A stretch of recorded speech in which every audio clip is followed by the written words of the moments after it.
అందరికీ నమస్కారం అండి. జీత్ విజయాస్ ఛానల్కు స్వాగతం. ఇప్పుడు మనం శ్రీ లక్ష్మీ పురాణము చెప్పుకుందాం. గురువార వ్రతము కథా ప్రారంభము. పూర్వం పరాశర మహాముని, నారద మహాముని ఇద్దరూ కలిసి త్రిలోక సంచారమునకు బయలుదేరినారు. వారు అట్లు భూలోకంలో తిరుగుతూ ఒక గ్రామాన్ని చేరుకున్నారు. ఆ సమయంలో ఆ గ్రామవాసులు బ్రాహ్మణ, వైశ్య, క్షత్రియ, శూద్రజాతుల వారంతా వారి వారి ఇండ్లను గోమయంతో అలికి లక్ష్మీదేవి యొక్క పాదములు ముగ్గులుగా పెట్టిరి. స్త్రీలందరూ తలంటు స్నానములు చేసి కొత్త బట్టలు ధరించి మహాలక్ష్మి పూజ చేయుచున్నారు. ఆ రోజు గురువారం అగుటచే అన్ని జాతుల వారు కడు నిష్ఠతో లక్ష్మీదేవిని గానం చేయుచు పూజలు చేస్తున్నారు. ఆ గ్రామవాసుల భక్తి శ్రద్ధలకు నారదుడు ఆశ్చర్యపడి పరాశరమునితో, మహర్షి, బ్రాహ్మణులు మొదలు కడజాతి వరకు అందరూ కడు సంతోషముతో పూజ చేస్తున్నారు కదా, వీరు చేస్తున్న వ్రతమేంటి? ఆ ఉపవాసములేమిటి? ఎవరి గురించి ఈ పూజలు చేస్తున్నారు? ఈ వ్రత నియమములు ఎట్టివి? వివరించమని కోరుచున్నాను అని పలుకగా పరాశరముని చిరునవ్వుతో ఇలా చెప్పసాగాను. నారదా, ఈ దినము గురువారము గదా. గురువారము నాడు చేసే పూజను లక్ష్మీవ్రతము అని అనెదరు. సంవత్సరంలోని 12 మాసములలో మార్గశిరం శ్రేష్టమైనది. మార్గశిర మాసంలోని ప్రతి గురువారం లక్ష్మీదేవికి చాలా ఇష్టమైన రోజు. శుక్లపక్ష దశమి గురువారం అయిన ఎడల ఆ దినమును సుదశావ్రతము అనెదరు.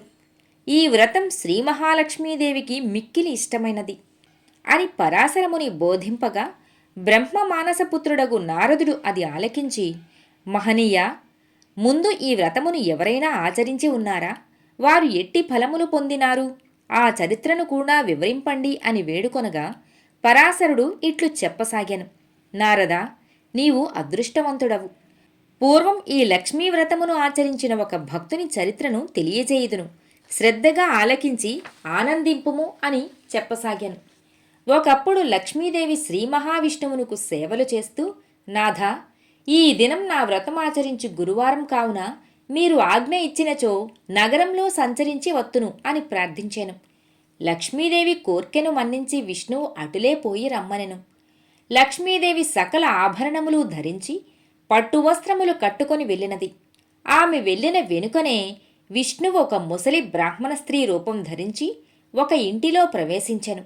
లక్ష్మీదేవి గ్రామ సంచారం చేస్తూ వృద్ధ బ్రాహ్మణ స్త్రీ ఇంటికి వచ్చి ఆమెతో, ఓ అవ్వా, ఈరోజు గురువారం మహాలక్ష్మి వ్రతదినము కదా, ఇల్లు గోమయముతో అలికి ముగ్గులు పెట్టలేదేమిటి అని ప్రశ్నించాను. అంతా అవ్వ, అమ్మా, ఆ వ్రతమును ఎట్లు చేయవలెను? ఎవరిని పూజ చేయవలెను? వివరించు తల్లి అని అనగా లక్ష్మీదేవి మందహాసంతో, అవ్వ, ఆ వ్రతం చేసే విధానమును చెప్తాను వినుము. మార్గశిర మాసంలో మొదటి లక్ష్మీవారము అనగా గురువారము నాడు ప్రాతకాలమునే నిద్రలేచి గోమయంతో ఇల్లు వాకిలి అలికి లక్ష్మీదేవి పాదములు గల ముగ్గులు పెట్టవలెను. కొత్త కొలత పాత్ర ఒకటి తెచ్చి కడిగి ఎండబెట్టవలెను. దానిని వివిధ రకాల బొమ్మలతోనూ ముగ్గులతోనూ అందముగా చేయవలెను. స్నానము చేసి శుభ్రమైన వస్త్రములు కట్టుకుని శుచిగా ఉండి ఒక బల్లను కడిగి దానిమీద కొత్త ధాన్యము ఎరుపు, నలుపు, తెలుపు రంగులవి కొద్దిగా వేయవలెను. మరికొంచెము కొత్త కొలత పాత్రలో వేయవలెను. ఆ పాత్రపైన 3 పోకచెక్కలు పసుపు నీటితో కడిగి ఉంచవలెను. తెల్లధాన్యము ఈనెలు తీసుకుని వచ్చి వాటిని జడవలే అల్లి మనసులోని కోరికను తలుచుకుని ఆ కొత్త పాత్రపై ఉంచాలి. దానిపై ఎరుపు రంగు వస్త్రము, పువ్వులు ఉంచవలెను. లక్ష్మీదేవిని తలచుకొని పువ్వులు, గంధము, ధూప దీపములు సమర్పించవలెను. మొట్టమొదట పాలు నైవేద్యము చేసి అన్నము, పిండి వంటలు, కూరలతో నైవేద్యం పెట్టవలెను. ఇది ఒక పద్ధతి. ఇక రెండో పద్ధతి సుదశా వ్రతము. అది ఎట్లు అనగా మార్గశిర మాసంలో శుక్ల దశమి గురువారం నాడు ఈ వ్రతమును చేయవలెను. ఆ దినము ఉదయమునే నిద్రలేచి గోమయంతో ఇల్లు అలికి వాకిలి కడిగి రంగురంగుల ముగ్గులు, లక్ష్మీదేవి పాదములాంటి ముగ్గులు పెట్టవలెను. తదుపరి స్నానము చేసుకుని ఒక ఆసనమును శుభ్రము చేసి ముగ్గులు గీసి ఇంటిలో తూర్పు దిశగా ఉంచి లక్ష్మీదేవి పూజ నిమిత్తం పోకచెక్కను పసుపు నీళ్లతో శుభ్రముగా కడిగి దానిని పంచామృతములతోనూ శుద్ధోదకముతోనూ స్నానము చేయించి ఆ ఆసనముపై ఉంచి గంధము రాసి పుష్పములు పెట్టి తెల్లధాన్యము ఈనెలు తెచ్చి లక్ష్మీదేవిని జపిస్తూ 10 ముళ్ళు వేయవలెను. 10 నాడులు గల దర్భగడ్డిలో దానిని కప్పవలెను. లక్ష్మీ చిత్రమును వ్రత డోర్యాలు ఉంచి ధూపం వేయవలె. తరువాత నైవేద్యం నిమిత్తం వండిన పదార్థములన్నింటినీ సమర్పించవలెను. ముఖ్యంగా పచ్చిబియ్యం కొంత నానబెట్టి వాటిని పిండిగా దంచి ఉండ్రాళ్ళు చేయవలెను. కొబ్బరికాయ, అరటిపళ్ళు, జున్ను, తీపి పదార్థములు అన్నీ 10 రకముల వరకు ఉంచి లక్ష్మీదేవికి నైవేద్యం చేయవలెను. ప్రసాదమును ఇతరులకు కూడా పంచవలెను. అట్లు పంచని ఎడల లక్ష్మీ కటాక్షము లేక సిరి కలుగదు. గురువారం నాడు నూనెతో వంటను గాని పిండి వంటలు గాని చేయకూడదు. గురువారము పూజ చేసేవారు తలకు నూనె రాసుకోకూడదు. అంతేకాదు, ప్రత్తితో ఒత్తులు చేసిన ఆనపకాయ కానీ నీచుకూరలు కానీ తినినా, మంచంపై పడుకొనినా, రాత్రులు పెరుగన్నం తినినా లక్ష్మీదేవి ఆ ఇంట నుండదు. ఇంకా దరిద్రులగుదురు. గురువారం నాడు ప్రాతకాలమున లేచి పొయ్యిలోని కాలిన బూడిద తీయకపోయినా, వీధివాకిలి తుడవకపోయినా ఆ ఇంట లక్ష్మి నిలవదు. గురువారం నాడు ఏ స్త్రీ శుచి అయిన తెల్లని వస్త్రము కట్టుకొనునో వారి ఇంట లక్ష్మి ప్రసన్నమగును. ఏ స్త్రీ గురువారం నాడు పిల్లలను తిట్టుట కొట్టుట చేయునో, ఇల్లు వాకిలి శుభ్రము చేయదో, వంట సామాన్లు తోమదో, సాయం సమయమును గుమ్మము దగ్గర సంధ్యదీపము ఉంచదో, ఆ స్త్రీ ఇంట ఒక్క క్షణమైనను లక్ష్మి ఉండకపోగా ధనహాని సంతానహాని మున్నగువానిని కూడా కలుగుచేయును. అటులనే గురువారం రోజున ఉడకని పదార్థములు తినుట, అమితమైన నిద్ర, అమావాస్య సంక్రాంతి తిథులలో అశుభ్రముగా ఉండి విహరించుట, అత్తమామలను సేవించక కస్సుబుస్సులాడుట చేయు స్త్రీల ఇంట లక్ష్మీదేవి పాదము కూడా నిలుపదు. ఇంకనూ భోజనమునకు ముందు తరువాత కాళ్ళు చేతులు ముఖము ఏ స్త్రీ అయితే కడుగుకొనదో, ఏ స్త్రీ ఇతరులతో మాట్లాడినప్పుడు చీటికి మాటికి నవ్వుచుండునో, ఏ స్త్రీ అయితే బూడిద గుమ్మడికాయను కోయునో అలాంటి స్త్రీలు అన్నవస్త్రములకు దూరమైపోవుదురు. ఏ వనిత అయితే గురువారం నాడు పూజలు ధర్మములు చేయక పురుష సాంగత్యమునే సదా కోరునో ఆమె పాపకూపమునకు పోవుటయే కాక బ్రతికినన్ని రోజులు తిండికి ముఖము వాయను. గురువారము, అమావాస్య, సంక్రాంతి తిథియందు నిషిద్ధ పదార్థములను ఏ స్త్రీ అయితే భుజించునో ఆమె అవసాన కాలమున అనేక బాధలు పడి చనిపోయిన తరువాత యమకింకరులతో నానా బాధలు పడును. జ్ఞానవంతులైన స్త్రీ ఆ 3 దినములు భక్తితో దైవసేవలు, ఒక పూట భోజనము కలిగినంతలో దాన ధర్మములు చేసిన ఎడల అట్టి నారీమణికి ధనధాన్యములు కలుగుటియే కాక పుత్ర సంతానము, సంతాన అభివృద్ధి కలుగును. ప్రతి స్త్రీ తాను ఆచరించు నిత్యకృత్యములను బట్టి సిరి సంపదలు కలుగును. ఉదయం నిద్ర నుండి లేచిన వెంటనే ముఖము కడుగుకొనవలెను. అట్లు కడుగుకొనని స్త్రీ ముఖము చూసినను పాతకములు కలుగుటయే కాక ఏ కార్యము తలపెట్టినను జయము కలుగదు. స్త్రీ భుజించినప్పుడు దక్షిణం వైపు పడమర వైపు ముఖం పెట్టుకుని ఏ పదార్థము భుజించకూడదు. చీకటింట్లో భుజించకూడదు. చీకటి పడిన తరువాత నూనె రాసుకొనుట కూడా చేయకూడదు. మాసిన కట్టుబట్టలు ఎక్కడ పడితే అక్కడ పడవేయకూడదు.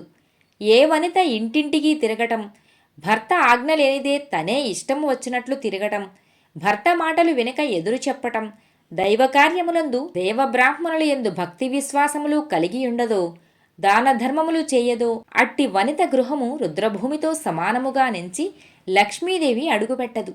ఉత్తమ స్త్రీ భర్తను సేవించి భర్త అనుజ్ఞ ప్రకారము నడుచుకొనవలెను. అతిథి సత్కారములు జరుపుచు అత్తమామల సేవలు విడువకుండా ఆచరించుచు తన బిడ్డ పరాయి బిడ్డ అనే వివక్షత చూపకుండా అందరికీ సమానంగా వడ్డించవలే. భర్త సుఖమే తన సుఖమని, భర్త కష్టమే తన కష్టమనే భావముతో మెలిగినచో లక్ష్మీదేవి సంతోషించి కలకాలము ఆ ఇంట ఉండగలదు. నారద, ఈ విధంగా మహాలక్ష్మి ఆ వృద్ధ బ్రాహ్మణ స్త్రీకి గురువార వ్రతము ఆచరించు విధానమును చెప్పి ప్రతి వీధికి ప్రతి ఇంటికి వెళ్ళి చూచినది. అప్పటికి ఏ స్త్రీ కూడా నిదుర నుండి లేవలేదు.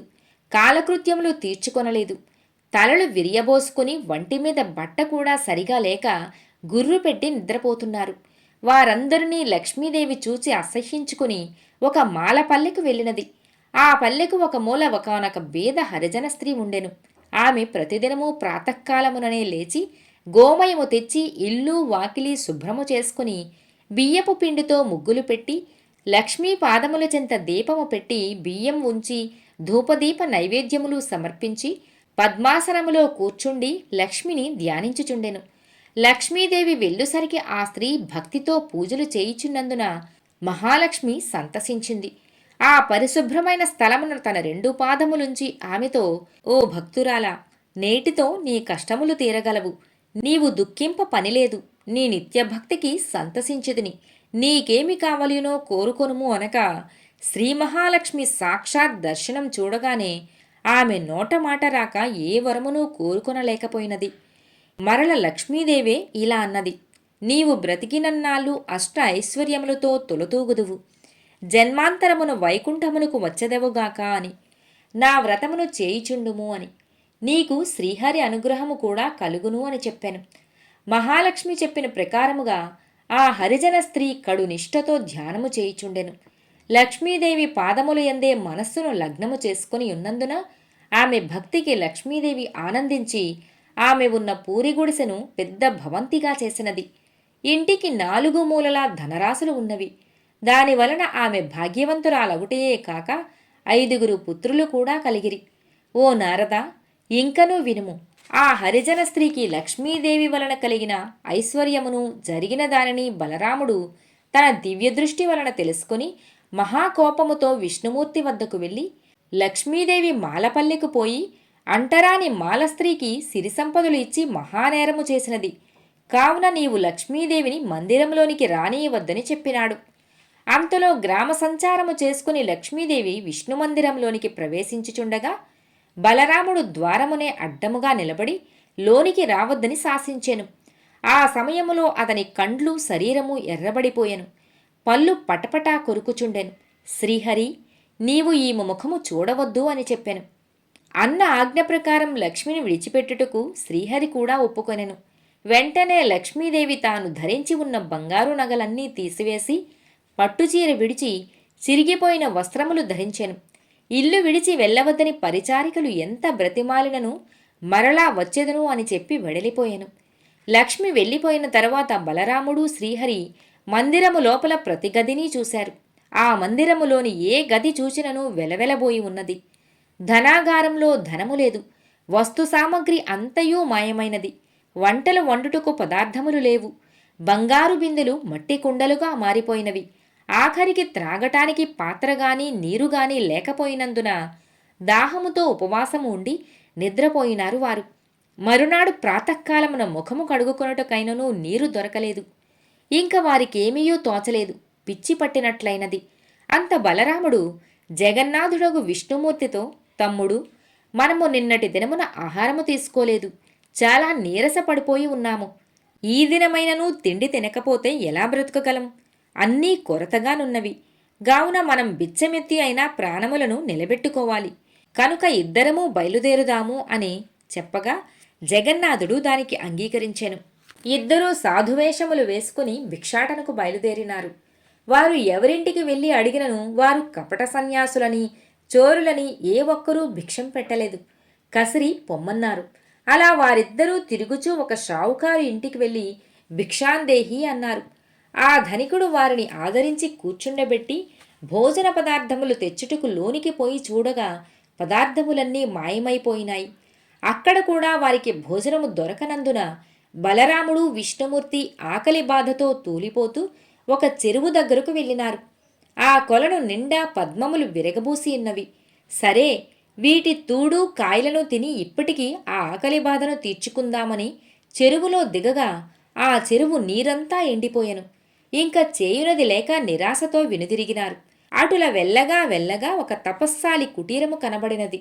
అతనిని సమీపించి తమ ఆకలి తీరుటకు ఏదైనా పెట్టమన్నారు. ముని తాను తినుటకు ఉంచుకున్న పాలు అన్నము ఇవ్వబోగా ఆ పాత్రలోని అన్నము పాలు మాయమైపోయినవి. ఇంక వారు చేయునది లేక ఇద్దరూ సముద్రం వైపుగా వెళ్ళిరి. సముద్ర తీరమున నిత్యానంద స్వాముల వారి ఆశ్రమము కనిపించగా ఆచటకు వెళ్ళినారు. అక్కడ అన్నవస్త్రములకు లోటు లేదు.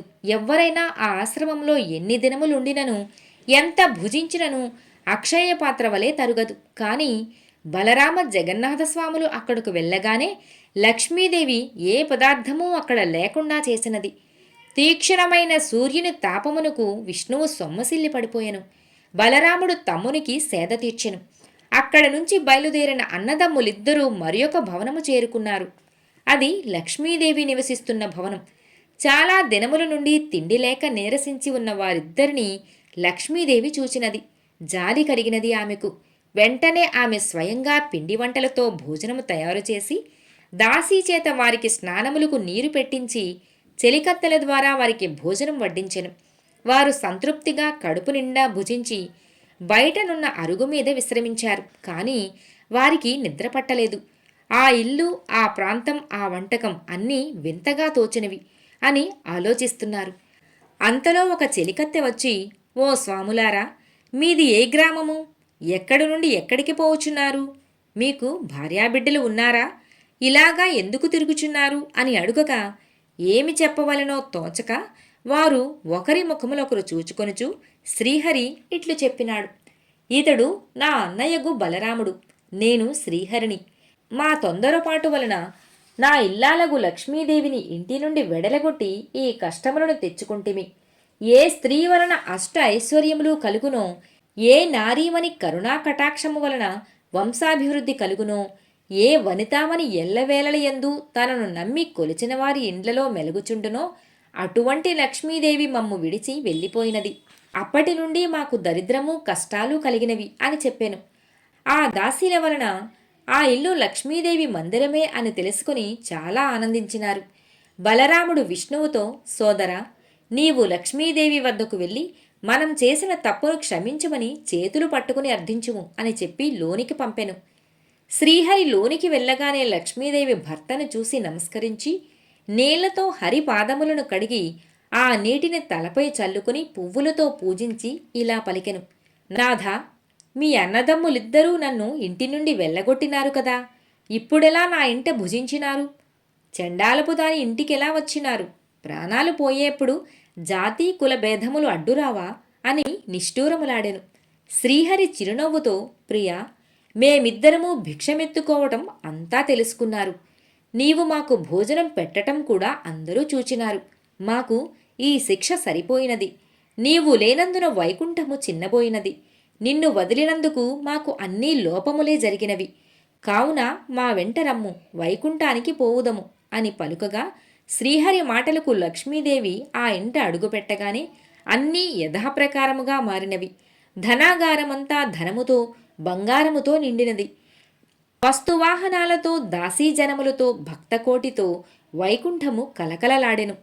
కావున ఓ నారద, గురువారం నాడు లక్ష్మీ పూజ చేసి ఈ పురాణమును చదివినను లేక వినినను అట్టి వారలకు వెనుకటి జన్మలో చేసిన పాపము నశించి మోక్షము కలుగొటియే కాక 1,00,000 గోదానములు చేసినంత ఫలితము కూడా కలిగి అష్ట ఐశ్వర్యములతో తొలుతూగుదురు.